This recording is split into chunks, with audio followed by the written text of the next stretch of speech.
يعمل مثقال ذرة خيرا يره ومن يعمل مثقال ذرة شرا يره. صدق الله العظيم. صدق الله. حکم صاحبان، اساتذہ کرام اور میرے عزیز ساتھیوں، ابھی میں نے آپ حضرات کے سامنے قرآن کی ایک چھوٹی سی آیت تلاوت کی ہے. اس آیت کریمہ میں اس وقت کے بعد نقشہ کھینچا گیا ہے. قرآن نے صاف اعلان کیا ہے اور کھلے لفظوں میں پکار کر کہا ہے کہ دنیا کے تمام لوگ سن لیں اور کان کھول کر سن لیں کہ اگر کوئی یہ سمجھتا ہے کہ یہی زندگی ہے، یہی جی کر مرنا ہے، یہی اپنی زندگی گزار کر مٹی ہو جائیں گے، جس طرح چاہے ہم یہاں رہیں، جیسے چاہے اعمال کرے، ہم سے اس کے بارے میں کوئی پوچھ گچھ نہ ہوگی، ہم سے اس کے بارے میں کوئی سوال نہیں کیا جائے گا، تو یہ اس کی بھول ہے، بہت بڑی بھول ہے، یہ اس کی نادانی ہے. دنیا میں اس کے دماغ ہونے کا نتیجہ ہے. جو شخص یہاں جو کچھ کرے گا قیامت کے دن اس سے اس کے بارے میں ضرور سوال کیا جائے گا.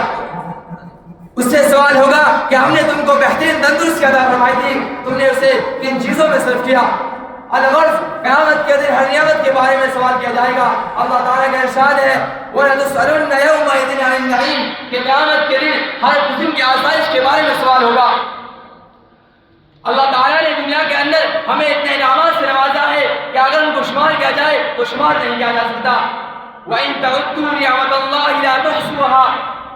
حضرت ابو ہریرہ رضی اللہ تعالیٰ عنہ راوی ہیں، فرماتے ہیں کہ نبی کریم صلی اللہ علیہ وسلم ایک مرتبہ بے وقت گھر سے نکلے، رات کے وقت یا دن کے وقت. جب آپ صلی اللہ علیہ وسلم باہر نکلے تو اسی وقت سیدنا ابو بکر و عمر فاروق رضی اللہ تعالیٰ عنہ بھی اپنے گھروں سے نکلے. تو آپ صلی اللہ علیہ وسلم نے دونوں سے فرمایا کہ تم آج بے وقت کیسے گھر سے نکل آئے ہو، کس چیز نے تمہیں گھر سے نکلنے پر مجبور کر دیا ہے؟ تو بیک صبح ہو کر سیدنا ابوبکر و عمر فاروق رضی اللہ تعالیٰ عنہ نے عرض کیا اے اللہ کے نبی، ہم بھوک کی وجہ سے مضطرب و پریشان ہیں اور اسی بھوک کی بے تعبیری نے ہمیں گھر سے نکلنے پر مجبور کر دیا ہے.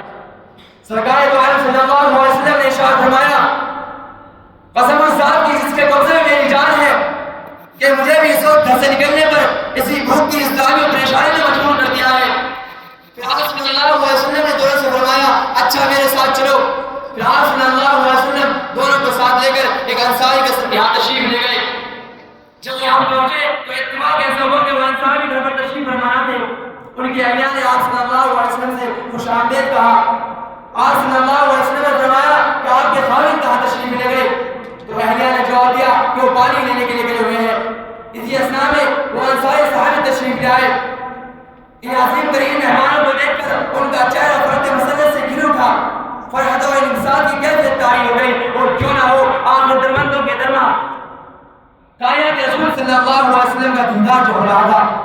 اب میں انہی باتوں کے ساتھ اس شعر کے ساتھ اپنی تقریر کو ختم کرنا چاہتا ہوں. یہ گھڑی محشر کی ہے تو عرصہ محشر میں ہے، یہ گھڑی محشر کی ہے تو عرصہ محشر میں ہے، پیش کر غافل عمل کر کوئی دفتر میں ہے.